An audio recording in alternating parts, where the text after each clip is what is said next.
Hello guys, this is CryptoShaz again, and this is lesson number 2, the basic mates. In this lesson, I'm gonna teach you 4 basic mates that you need to understand really well. You need to know them like the palm of your hand. You need to know them like the password of your Exodus wallet, like the password of your Coinbase account. Um, because you will win a lot of games with these mates. And you'll probably save also some games if you know the technique of descending better than your opponent. Okay, chess is divided in 3 phases, the game, the opening, the middle game, and the ending. The opening is usually the first 15, nowadays 20 moves of the game, where the objective is to develop your pieces, control the center, get your king to a safe position, and then you worry about you enter the middle game where you do your planning, how you're gonna attack your opponent. Remember the game that we saw in the last lesson, that white controlled the center, has had an advantage in development, and his king was really safe, and then he went into attack mode, and the black king committed a weakness or two, and we sacrificed a knight on e6. We destroyed the position, the castle position of the opponent king, and we made our opponent. So that's pretty much what happens in the opening, that you want to develop the pieces, get your king safe, and go into the middle game. In the middle of the game, you will plan, you will do the attack, and in the ending, it's where we're gonna start studying endgames. It's the last phase of the games where most of the pieces are traded, and you have usually your king becomes a good piece in the endgame because there's not many pieces that can mate him, and you need to use your king. So you protect your king in the opening and in the middle game, and in the end game you go by yourself with the remaining pieces and you try to win the game. I want to start this channel starting the end game. If I did study chess if I had the opportunity to go back in time, I would definitely spend more time studying end games, because developing if you want to get somewhere in chess, you need to have a good endgame technique, and you'll be surprised how many players in tournament have terrible endgame technique. They just worry about the opening or the middle game. They try to attack you and mate you, and if you get them into an endgame, they are lost. And I'm talking about even experts and masters and candidate masters. For some reason they find endgames boring. They are not. I will do my best to teach you endgames in a fun way, that you develop some love for the endgame. And if I do that, I'll be really happy and I'll feel accomplished as a teacher, because it's really important part of the game. So these mates that I will show you, we can classify that these are endgame positions, because you see in the first one, which is the king and rook against king, this is a 1 position, so you just need to learn the technique to make the black king. This will be the first one. Then we will see how to mate with 2 bishops and a king, and with a queen and a king against the king. So let's go with the first mate. In this position, a king and rook against king, you will give the mate in the last rank. It doesn't matter which one, even if in this one your objective is to corner the opponent king, this one or this one, say. So we can see right away that there is a really strong move that accomplished that. What does it accomplish? It trapped the king in the last rank already with the first move, and that move is Rook A7. See how with this move already the black king is in the last rank and he cannot advance. He cannot go here because he gets in check from the rook. He cannot go here because he's in check with the rook. So that king is trapped already over there. That's what in this position Rook A7 is the best move. Is the best move. So that's what you need to try to do. Trap the king in the side of the board, in any of the four sides of the board, and then you will just advance your king to the 6th position and you will mate. So let's see what black do. Well, he doesn't have any much choices. He played king g8, white played king g2. See, we're gonna get the king to the 6th rank to support our rook, because the rook by itself cannot mate the king, but with the support of the king, since there is no any more pieces that can bother our king, we can get out of our position and we can mate him. King f8, king f3, we're going to the 6th rank. King e8, king e4, king d8, king d5, king c8, king d6. Now here black, if black plays king d8, he gets mated. This is checkmate. So you see how the mate is. You will have the two kings like in front of each other. Doesn't have to be in front of each other. Actually, we'll see it in the actual example how the mate is. But see, with the rook you will give the check in the back rank, and with your king you will cover the exit squares. So we're giving check with the rook, and this king cannot come here because our king controls the square. He cannot come here and he cannot come here. So that's checkmate. So when we play king d6, he cannot go to d8 because of what we discussed right now. So he went to b8 and he attacked our rook. So now we played rook c7. See, now we cut off not only the back rank, we cut off this too.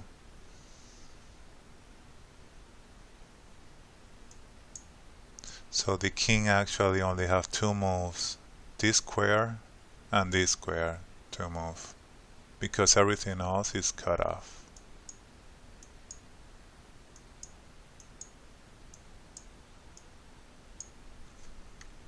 So he played king a8, king c6, king b8, king b6, king i8, and rook c8 checkmate. Again, we have our king controlling these squares and the rook giving the check. We're giving the check with the rook, and these squares are controlled by our king. That's a checkmate. So we saw what's the point. Let's go really quick again. So we played a really strong move right away. We cut off the king. Then he was stuck in the back rank, and we advanced our king to the 6th rank. And with our king we supported our rook.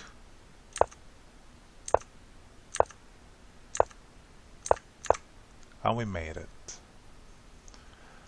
So that's our first mate. We did it in 10 moves. 10 moves. It doesn't matter when you start practicing this mate how many moves takes you, as long as you try to follow the technique that we did. But eventually, once you get more comfortable, you want to give it as fast as you can, this mate. Once you get it, it's really simple, and I will show you a way where you can practice this mate against the computer.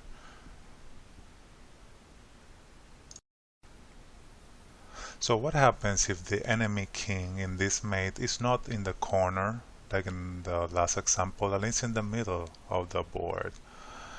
Well, we're gonna do the same thing. We're gonna try to cut him off, but we're gonna use here the king also. Remember in last example he was in the background, so we cut pretty much the whole board with one move with the rook, and then we advance our king to the 6th rank and we made him.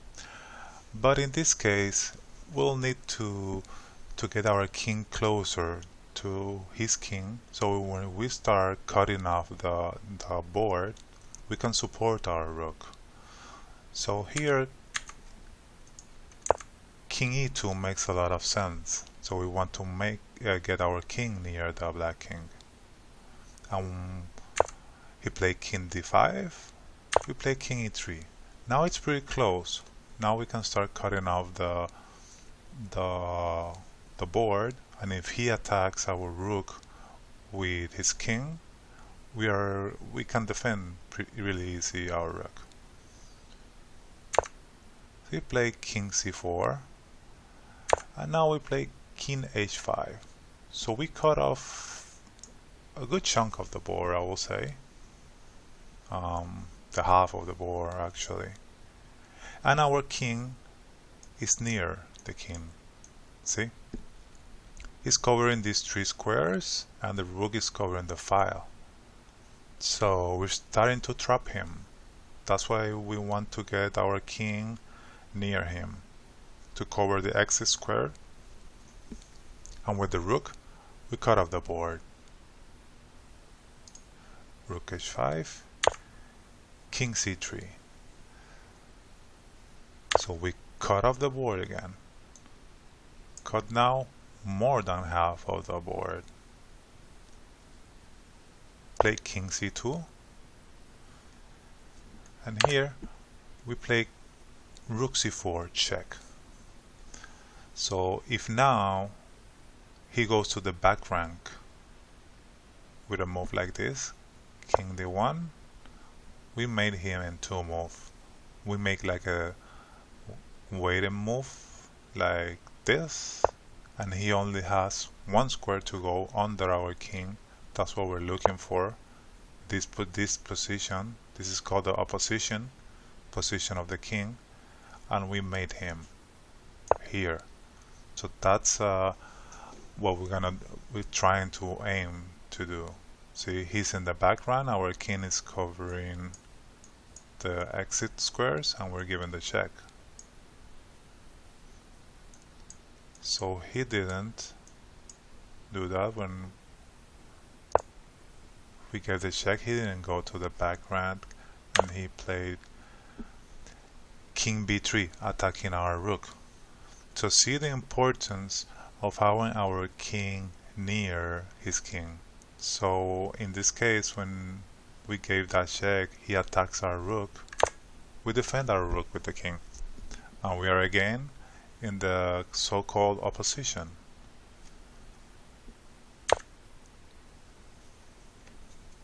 He played king b2, and we play king b4. So again, if he goes to the back rank, play king c1, we do again a waiting move. This is cut off, so he cannot go this way. He has to play under our king, and we mate. Again, see? Checkmate. So when we gave this check, he went to the side of the board, king a3, we play king c3,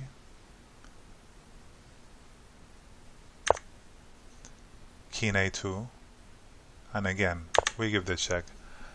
Now he doesn't have any more board. He cannot go here and attack our rook, so he has to play the only move, and we do the waiting move.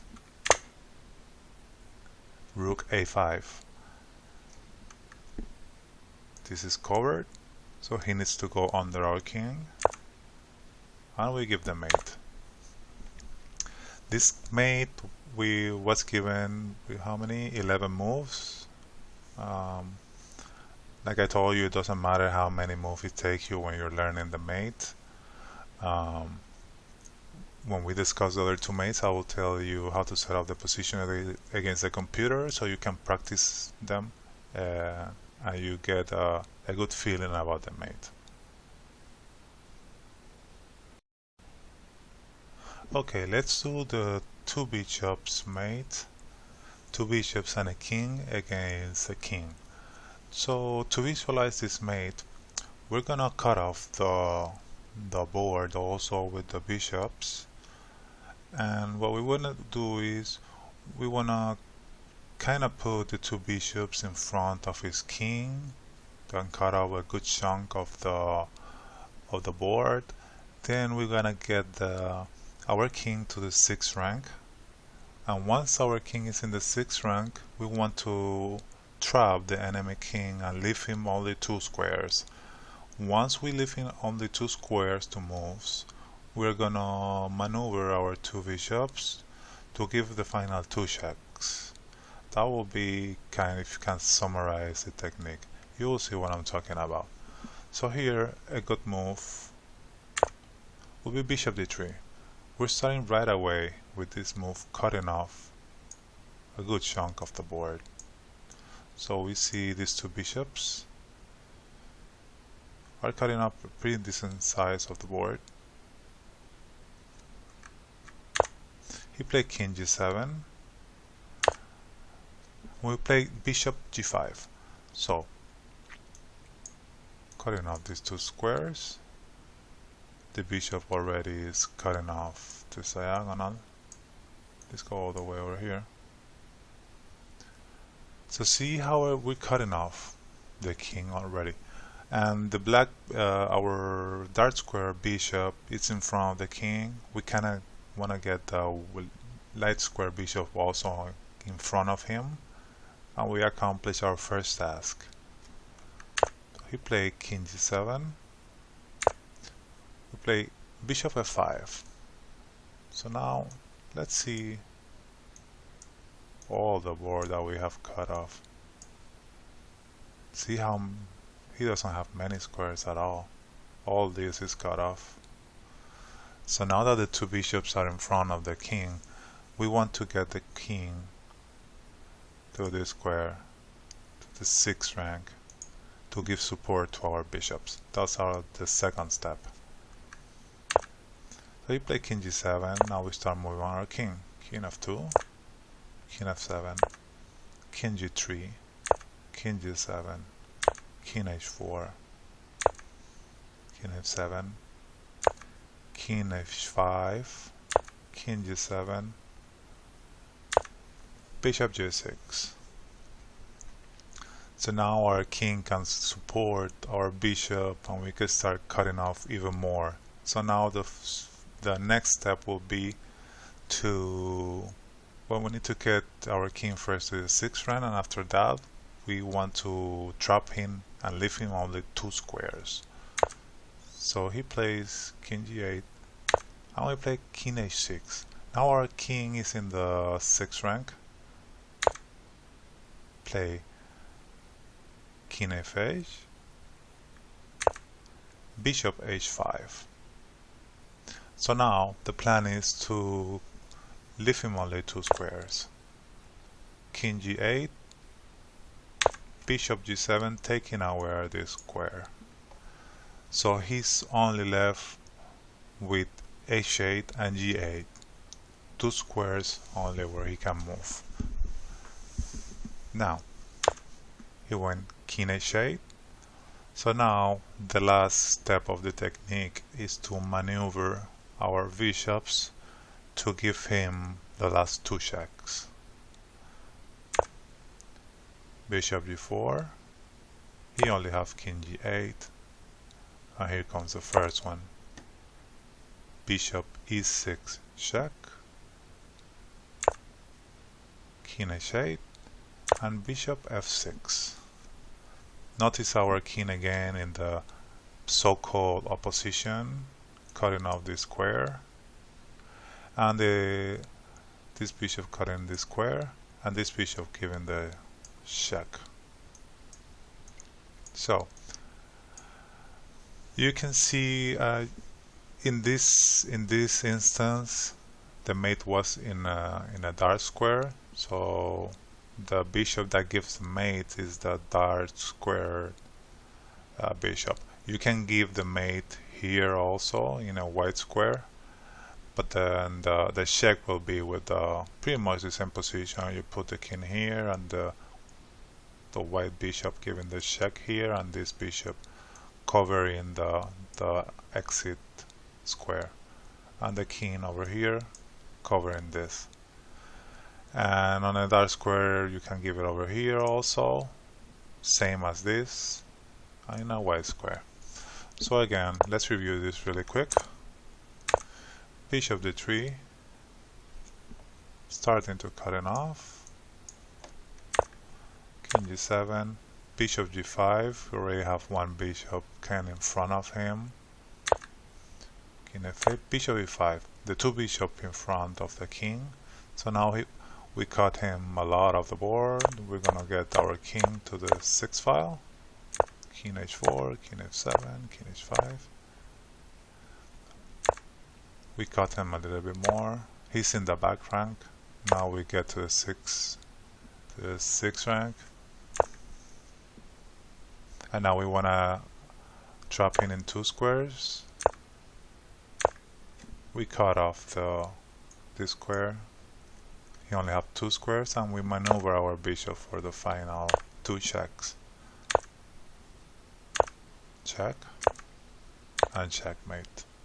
This was done in 14 moves, and we'll practice it against the machine. Okay, now the queen and king mate. This is really easy. This is the easiest of the 4 examples that we have seen, because the queen can move like a rook and like a bishop. So this will be pretty much combining the technique of the 2 mates. And we'll start with cutting off already a good size of the board.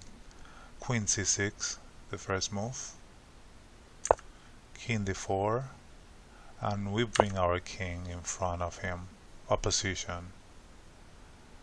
King d2, he plays king e5, and we play king e3, opposition. I'll repeat that word because I want you to grasp that concept. In the end game, the opposition is, especially in the next class, the lessons that we're gonna do, opposition will be a good a topic, that a concept that you need to learn. So he plays king f5, queen d6. We're starting to cut him up a little bit. King g5, king e6. See, we're cutting this and this. So he only have 2 squares already. King h4. Okay, now he's in the back rank. So now what we're gonna do is we're gonna trap him on the back rank. So queen g6. As soon in this mate, as soon as you get the king into one of the side of the boards, you try with your king to trap him. See, he's already trapped in the last rank. Then what you want to do is you get your king in front of him and you mate him. So this works in any side. As soon as you get him to a side, you cut him off with a queen and bring the king in front and mate. Then king h3, king f3, king h4, and mate. queen g4. See, this was really easy, really easy. Let's go one more time over it. We started with a queen move, cutting off pretty much a lot.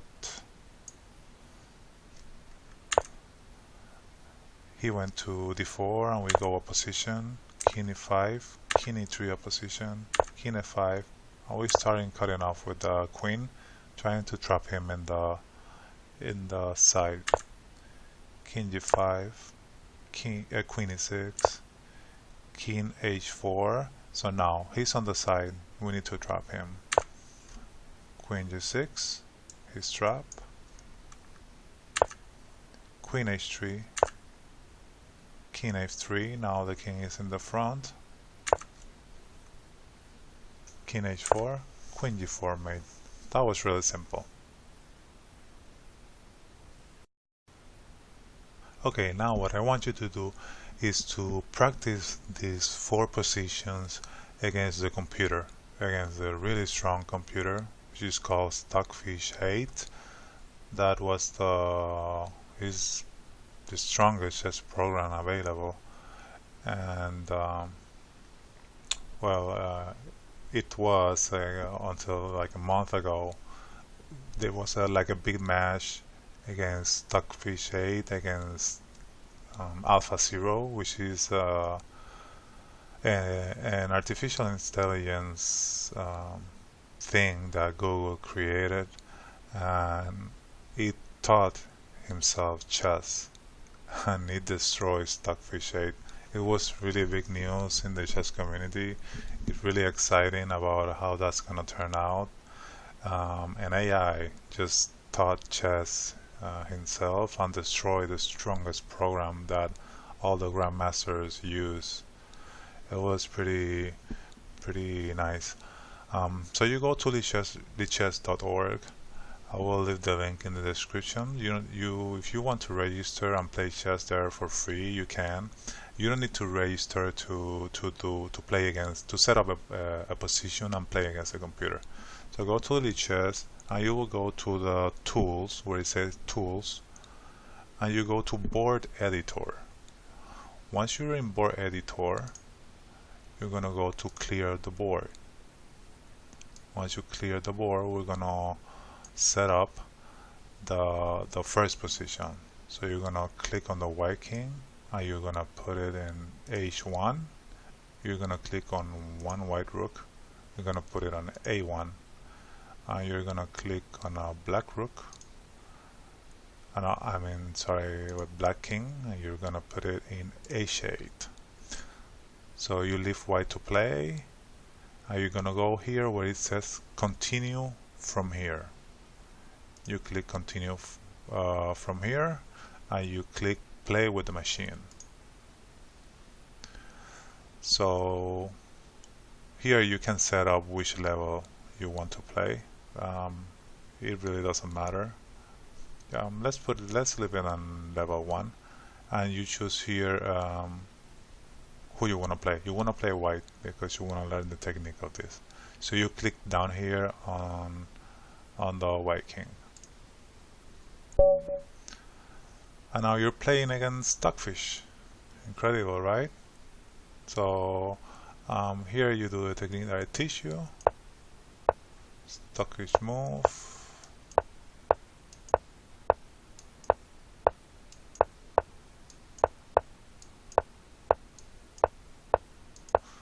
checkmate.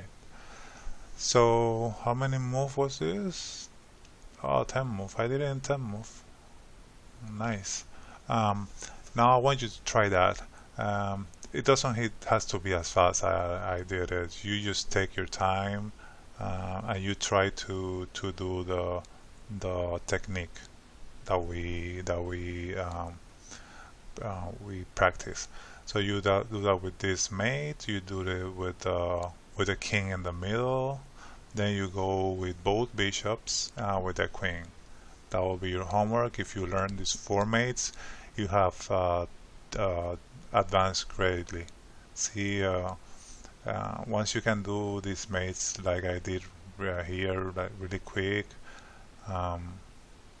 you just know the technique, and it's really important. These basic mates are really important. So this was lesson number 2, basic mates. I hope you enjoy it and you learn them. Practice them against the machine. This is a great tool. When I started chess, when I was a kid, I didn't have stockfish to play against. So you had to practice against another person or go to a chess club and practice. Now you can set a position and practice against the strongest computer to see if you really learn the technique. Thank you. If you like the video, remember to thumbs up and subscribe to my channel.